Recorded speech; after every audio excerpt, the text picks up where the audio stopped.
Hey everyone, Josh Neighbors here, Locked On Big 12 podcast. It is Friday, October 14th, 2022. We have a wild and crazy show for you today.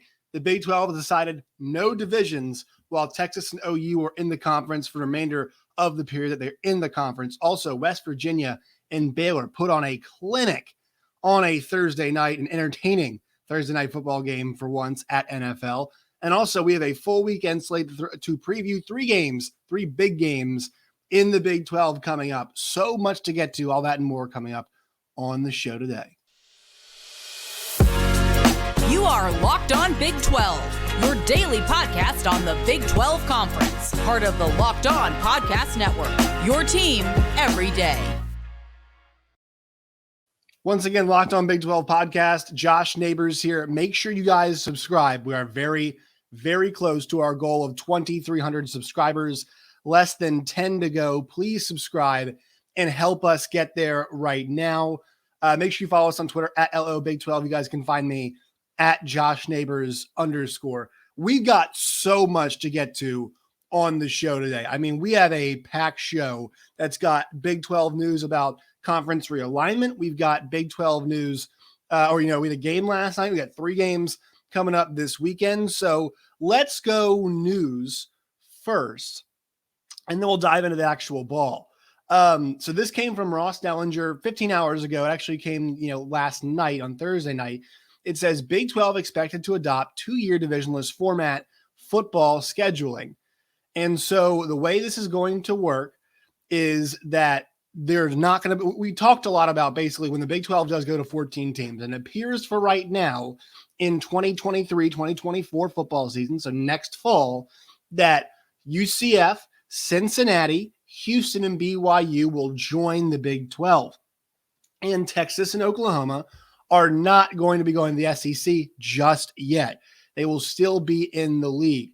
That's the way it's going to work, but they're not going to go with divisions. We talked about 2 7-team divisions. I think what the Big 12 is trying to do here is basically set themselves up for the future. They're not going to go with divisions. They're not going to use that. They're going to have everybody basically guaranteed to play each other. If it's 23-24, you're going to play every single team in the Big 12 at least once in that time period. They guarantee that. Now, they are going to protect rivalries, is what they said also. So that's part of this too. So Texas, Oklahoma is going to be played. The league is finalizing a future scheduling format that features no divisions, protects longstanding rivalries, and includes Texas and Oklahoma in both the 23 and 24 seasons. Conference executives agreed to the temporary 2-year format during meetings earlier this week in Dallas, sources tell Sports Illustrated. They have not officially adopted the model and are still finalizing details. For months now, Big 12 officials have been engrossed in deep discussions about a scheduling format for 23 and 24 when the conference swells to 14 members with UCF, BYU, and Houston. Excuse me. In the targeted format, conference members will continue to play 9 league games in a divisionless model with the 2 top teams advancing to a championship game. The format is set up for each team to play all the others at least once. Historic rivalries are protected on an annual basis that will be, having permanent opponents. Those matchups are not yet official, but are likely to include games such as Oklahoma, Texas, Oklahoma State, Oklahoma, Kansas, Kansas State, TCU, Baylor, West Virginia, Cincinnati. And the latter, they said, is a natural matchup that they're going to have. So you guys can see right here that they're trying to maintain some scheduling integrity, right? They're trying to maintain the integrity of those rivalries. We like to see that. But what they're not going to do, folks, is they're not going to do the divisions. They think it's the best way. And look, I think we have to look what's happening right now in the ACC Coastal, the ACC Atlantic, the Big 10 East, and the Big 10 West as a good reason why. Right now, there is no argument that the best team in the ACC, best 2 teams in the ACC, best 3 teams in the ACC, maybe even the best 4 teams, held the best 5 teams in the ACC might be on the Atlantic side. Clemson, NC State, Florida State, Wake Forest, Syracuse. Those 5 schools are all better, in my opinion, than Pitt, Miami. Maybe you throw North Carolina in there, sure. But somebody from that coastal division is going to be representing the ACC, or representing the Coastal at least, in an ACC championship game. You could in theory, get an 11-1 Wake Forest, a 10-2 Wake Forest, a 11-1 NC State, maybe without Devin Leary, who knows, whatever. But those schools are going to be sitting at home when we get to that week in December in championship week. The Big Ten West, people, look, it's going to be fun. It's going to be scrappy. Who the hell knows, right? Nebraska is alive. Everybody's kind of just alive, but Illinois is alive, obviously. Indiana, I guess, is still alive. Wisconsin is still alive, right? Iowa, Minnesota, still kind of alive. Any of those teams worth playing? Ohio State or Michigan or Penn State, the squarely the best three teams in the league by a sizable margin. No, it's going to be Ohio State or Michigan or Penn State against somebody else in a game that really doesn't sound that appetizing to me. So I think the structure, and I know the SEC East and West, they're fortunate right now, right? They're fortunate that the two big dogs in the division, the two big dogs in the divisions are Georgia and Alabama. It's just worked out for them like that, right? It's just kind of how it's worked out. But even if they didn't have that, right, we'd get Georgia, Alabama probably, which is good, which is what you want. They're just lucky that the byproduct of that is divisions. Right now, the Pac-12 is playing out their divisional schedule, but they have gone to kick the divisions, right? So they want to get their two best teams in there, and that's what the Big 12 has been doing. That's what the Big 12 has been aiming to do moving forward, right? The one true champion thing did not work out. So they're kicking divisions. I'm glad they're doing it here, and I doubt they go back to it. I don't think there's a situation in which they lose Texas and Oklahoma and they decide to go back to divisions.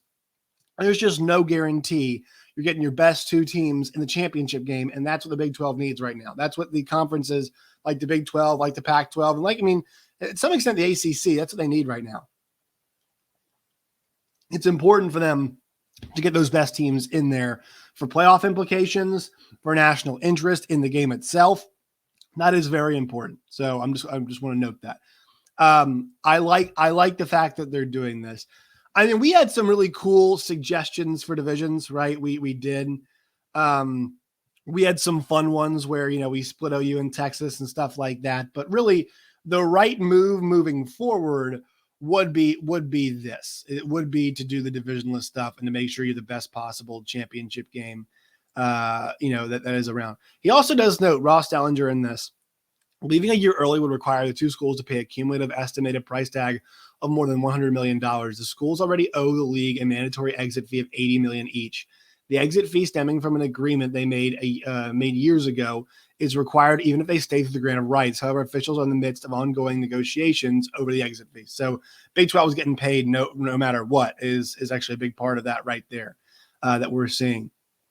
And then obviously there's some conference expansion part of this too. But really, what this guarantees is that, if you added more teams, it's a pretty seamless transition, right? You just make sure everybody plays each other when you add more teams in, and there's no division. So you're not really, you protect the national rivals, sure, but you can figure it out. Scheduling is not that. We're seeing it now, especially the COVID year. Scheduling is not as kind of drastic as they make it sound. All right, let's talk some actual ball here. West Virginia outlasts Baylor in an absolute thriller.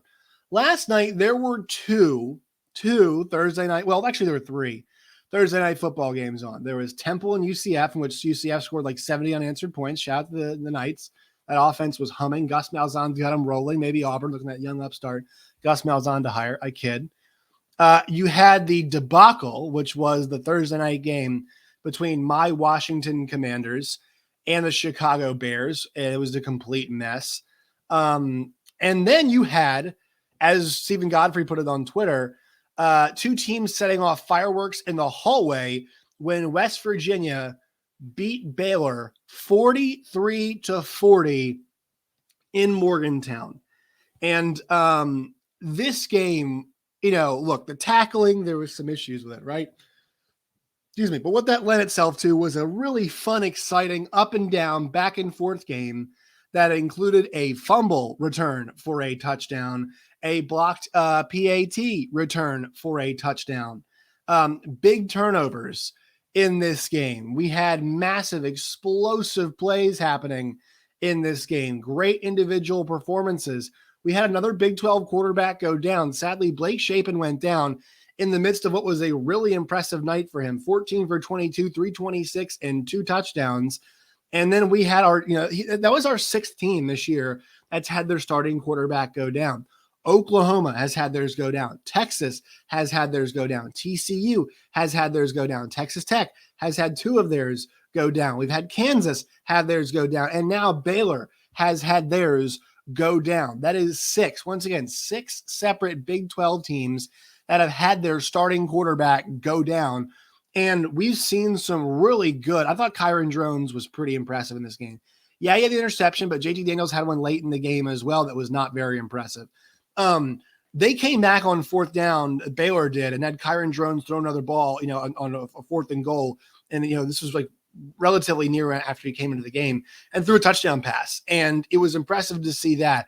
It was impressive to see JT Daniels lead his team down the field and get a touchdown. Tony Mathis had all but really, Tony Mathis, guys, I saw him in the Virginia Tech game. CJ Donaldson was their guy in that game, and he had been to that point in the season. Tony Mathis fumbles in that game.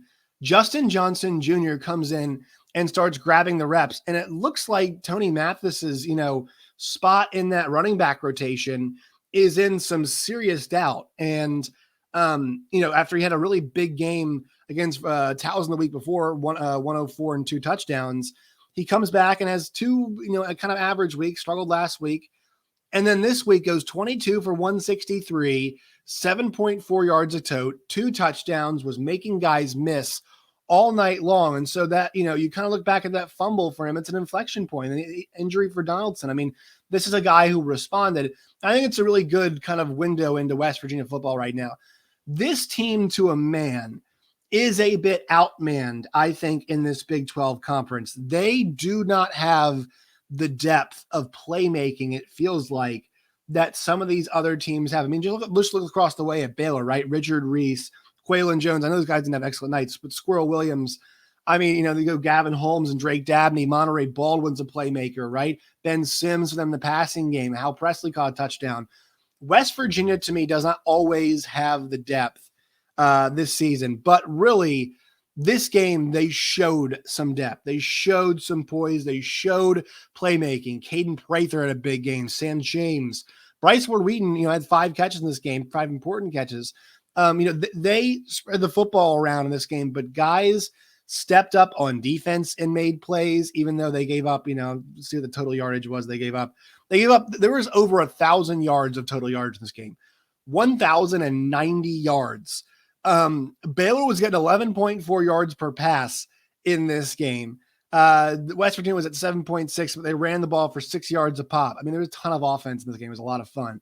But West Virginia, man, their backs have been up against the wall a couple times this year, and they've really come out with good performances, right? Towson, they killed, obviously, to be 0-2, but they go to Virginia Tech on a Thursday night, and they win 33-10 in relatively convincing fashion. Tough environment, tough place to play. And it's I know it's not a good team, but still it's a good win. You go and you get smacked around by Texas. Then you host Baylor on a Thursday night and you go out there and win this game. And look, they're 3-3. They're at Tech next week. They got TCU at home. They got Iowa State. They've got Oklahoma at home. They got Kansas State at home. They got Oklahoma State. It's a long road to 6 wins for them. And somebody has to eat losses in this league. But their chance to go to a bowl game, it still remains. It is still there. It is still intact. I love the fact this team is not quitting on this season. Neal Brown's group is not quitting amidst all the questions about his job security, about what comes next for him. His team is showing fight. They're not backing down. And I thought this win was one of those. They went down 10 early and you're thinking, oh no, this thing's turning the other way. This is also a game that broke the ESPN app. The ESPN app did not know what in the heck was happening. It was like it showed 11-4 at one point. It was like 16-6, and that was not. Obviously, you can't score 5 points. You can't go from 4 to 6 unless you have a safety, and you have to get a 4 if you have 2 safeties. That was just not the case that was happening in this game. So it broke the ESPN app. But I have to say this, guys, like a lot of fun in this product, a lot of fun in this game for Baylor. You think about it. Losing Blake Shapen is a killer, obviously, because he was on fire in this game. Absolute scorching hot in this game, it felt like.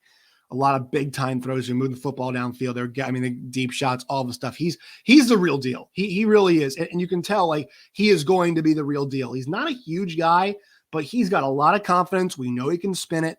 And I love the way he's been playing. Takes the unfortunate shot to the head. Looks like he was concussed. It was targeting for sure. It just really sucks to see that happen to a guy like that, but he's going to be okay. I think this Baylor team's going to be okay.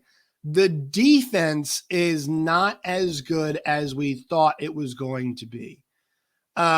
They've got a lot more holes in this defense, and I think that we really believe it. Also, their place kicking has been a bit tenuous, right? I think we can all agree on that. John Mayers, though, did go 2 for 2 last night, the field goal department. So this is just not a complete team. It's not a complete team. And you look at the rest of their schedule, they have a good chance to get the 6 wins. I thought Baylor would be down this year. I didn't expect this down. They've got Kansas at home, at Tech, at OU, Kansas State, TCU come to them, and at Texas. So Baylor's looking at a 6-6, 7-5 type season right now with how the league is shaping out. And I don't think anybody saw that coming. Makes this thing really interesting. This middle part of this league, guys, there's a lot of strong teams there, right? And West Virginia is in the bottom part of this league. Baylor technically right now is in the bottom part of this league. But they're strong football teams. They can beat anybody, right? They're not great. They are, prone to having bad nights, especially on the defensive end, it feels like, but they're still good football teams in my opinion, right? But what a game this was. A lot of fun. All right, quick word from our sponsors. Then we will get to the full slate, the 3 games that we have coming up this weekend. Today's show is brought to you all by Underdog Fantasy. You guys, if you have not downloaded the app yet, please do so today. We're on a special right now where you guys sign up with the promo code Locked On, LOCKEDON, Locked On, and you guys can get in on the action. They'll match your first deposit. So if you deposit $100, they'll give you $100 to play with as well. Once again, this episode is brought to you by Underdog Fantasy. It's the easiest place to spice up college football. They'll give you over-unders. So like say it's Spencer Sanders yardage, 200 passing yards. You can go over, you can go under, passing touchdowns for certain guys as well. They've got props such as that. So it's just you versus the number, really, is you versus the number, the way fantasy football, it really should be played, or fantasy sports should be played. So check them out, Underdog Fantasy, promo code Locked On, LOCKEDON, Locked On. You guys will be good to go. Easy to do. It'll match that deposit bonus. You guys will be ready to rock and to roll. All right, let's get to the action this weekend. 11 a.m. on ESPN2. It is number 19 Kansas against Oklahoma. The number is at 9. Quarterbacks that we know are not playing. Jalen Daniels. Quarterbacks that we think are playing. Jason Bean. Quarterbacks that we are not sure if they are, we really don't know if they're playing.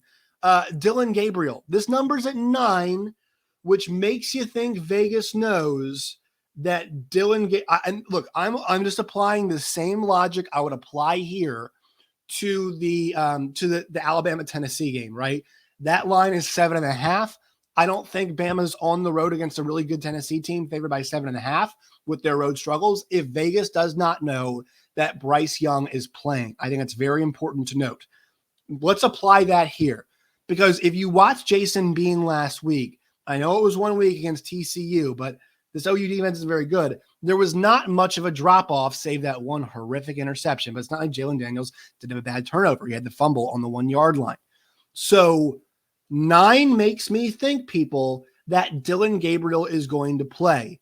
The question is here, a couple things. How healthy are these teams? This is a tough one to spot, guys. I'm leaning Kansas. I'm leaning plus the points. But if you get Dylan Gabriel back and they're motivated and they can pull together what they did against Nebraska, and maybe, this Kansas team is still pretty banged up and a bunch of guys going down last week, and still they'll play with how banged up they are. We'll see. So this one's hard to handicap. The more and more this week goes by, the more I'm leaning towards Oklahoma. But I feel like I should not forget their performances. Sometimes you want to go in one direction. You just need to think about what's actually happening here. Oklahoma's not played well. Kansas has. So I'm going to take these points because it's over a touchdown. I'm going to lean on Kansas. I think they win the game. But you just hope that with Jason Bean, who was really good last week once again, They don't go to a place like Oklahoma and fall back into some old Kansas ways and feel nervous. They've been punched in the gut now. They've lost a game. Are they a wounded animal?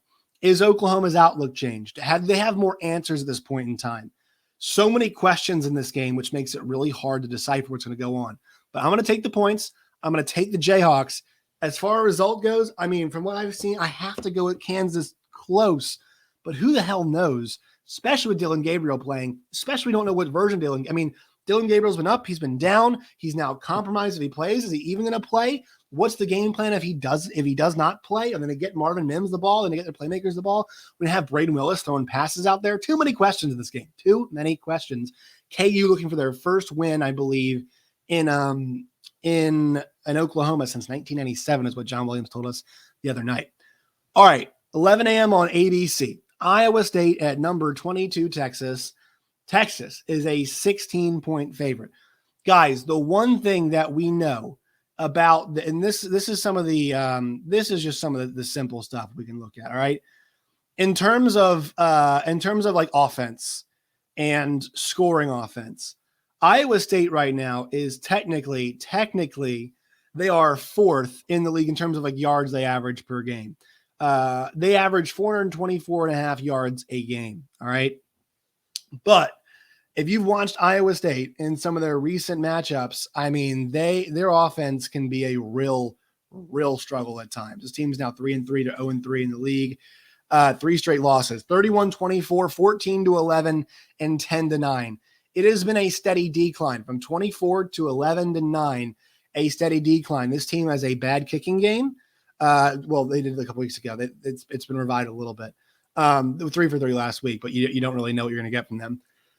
They've got an offense that'll turn the ball over. They've got an offense that's got really one playmaker in Xavier Hutchinson. They've got an inconsistent running game. They've got a quarterback who we're not really sure we trust yet in Hunter Deckers. I think could end up being good, but they really don't have a whole lot around him, right? Like we mentioned. They've got an awesome defense, though. They've got an awesome defense. This defense this year, in terms of like scoring and points allowed, is one of the best in the country. Against the pass, they're first in the league, allowing 187 yards a game. Overall, they're in terms of yards allowed, rushing wise, they're third. And you go totals, they are in second. The problem for them is when it's going to be a relentless onslaught from the offense, like Texas brings, it's not going to go well for them. And Texas defense is very much improved. We have to acknowledge that. Defense for Texas has gotten a lot better. They do give up some yardage in some games, but overall, I think they've become a lot better. We saw it against Alabama. Texas Tech's kind of the aberration. We saw it against West Virginia. We saw it last week. So I'm at the point now with Texas where I'm Texas last week against Oklahoma, and Oklahoma's bad. I'm at the point in Texas now where I am trusting it. I think they are very good. I'm not nervous about Iowa State coming in home. They are once again the better team. So I'm going to roll with the better team at home in this situation. 16 is a ton of points. I'll lay the 16 though. I'll lay it because this offense, I've got little confidence in it for Iowa State. Maybe they surprise me. Maybe they go off in this game. But I just think like cumulatively, Texas can cover 17. I mean, if you win this game, 34-10, you cover that. If you win it 31-10, you cover that. The 24-7 covers that too. So I think that Texas has the horses on defense, especially to hold down Iowa State and to cover this number. Maybe I'm wrong, and maybe this game's close in the end because that defense is really, really the real deal. But that Texas offense is spreading the football around right now, and it feels like when they do that, they can actually attack any defense they played. Baylor had some success against Iowa State. I think Texas can too. Last game. This is your main entree. The meal, the steak, the meat, potatoes. 2:30 ABC. Undefeated Oklahoma State. Undefeated TCU in Fort Worth in a battle of unbeatens. The TCU Horned Frogs are a 4-point favorite in this game. These two offenses are, to me, some of the most impressive, especially if you look at the offense that TCU has. It's one of the best. We talk about EPA, expected points added. They've got some heavy hitters when it comes to the playmakers, and that is what's concerning. Can Oklahoma State hold down these guys that they're playing in this game? Can they hold down Darius Davis? Can they hold down Quentin Johnston? Can they contain Tay Barber, Kendre Miller, Amari DiMercato? Can they contain and Max Duggan too? This is an offense right now that is running for 6 yards a carry. When Max Duggan throws, man, I mean, on average, 10.3 yards per passing play right now. 73% completion percentage, 14 touchdowns, 1 INT. Now, you can get to him. If you get to him, he'll hold the ball for a while. Problem is he's pretty good at escaping and running. More in design run plays is what I kind of mean to say. I think I'm leaning TCU. Here's the tough part of this game, because I've been a Spencer Sanders guy. Like you all know this. I love Spencer Sanders. This is an awesome version of him. I've watched Spencer Sanders grab touchdowns all year whenever Oklahoma State's needed them. Time after time after time after time. Their offense in the Baylor game, they needed scores, they got them. Arizona State to stretch it out, they needed scores, they got them. In the game last week against Texas Tech, they needed scores, they got them. That defense, though, is too hard to ignore. It gives up a ton of yardage. It's been good in the fourth quarter. I will give Oklahoma State and their fans that. I just don't know on the road in this game if I can just select Oklahoma State because I like Spencer Sanders more, because the guy on the other side of the way is playing really well, and he's going up against a defense that has not played very well. And I don't know how many turnovers that this defense is going to force. They're going to need to force a couple, it feels like, in this game. Big plays on the defensive end. It feels like it's going to come down to turnovers. Once again, I trust Oklahoma State to make plays. I think it'll be a close back and forth game.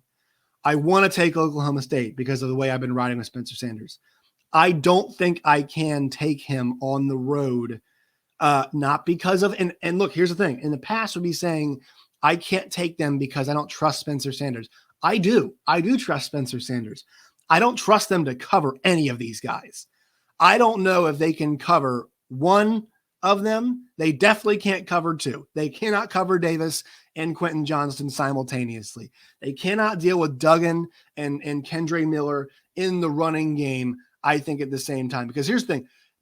Oklahoma State's rush defense has been really strong this year. It's been very, very strong. This is the most, because Jalen Daniels goes out last week, and also now Daniel Highshaw.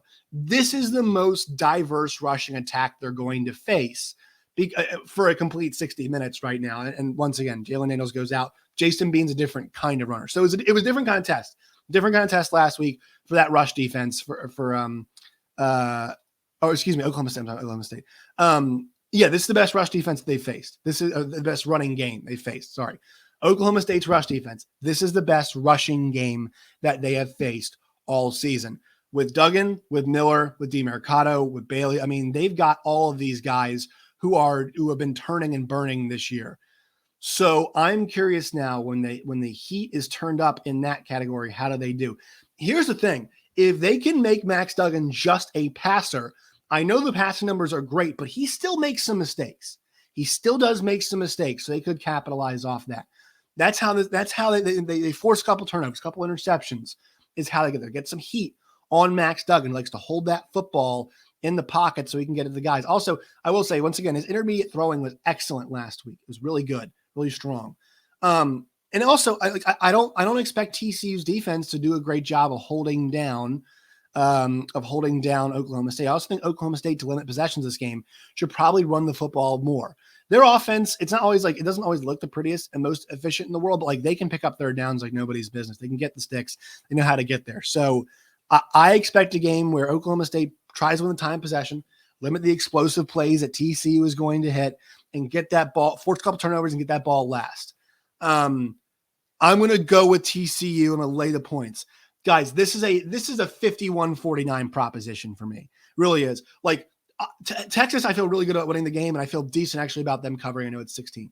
Kansas, it's a confusing football game. This is not a confusing game, right? We know what each team's strengths are. It's just a matter of who executes kind of more Or if something else pops up, it pops up, right? Special teams plays that flip it.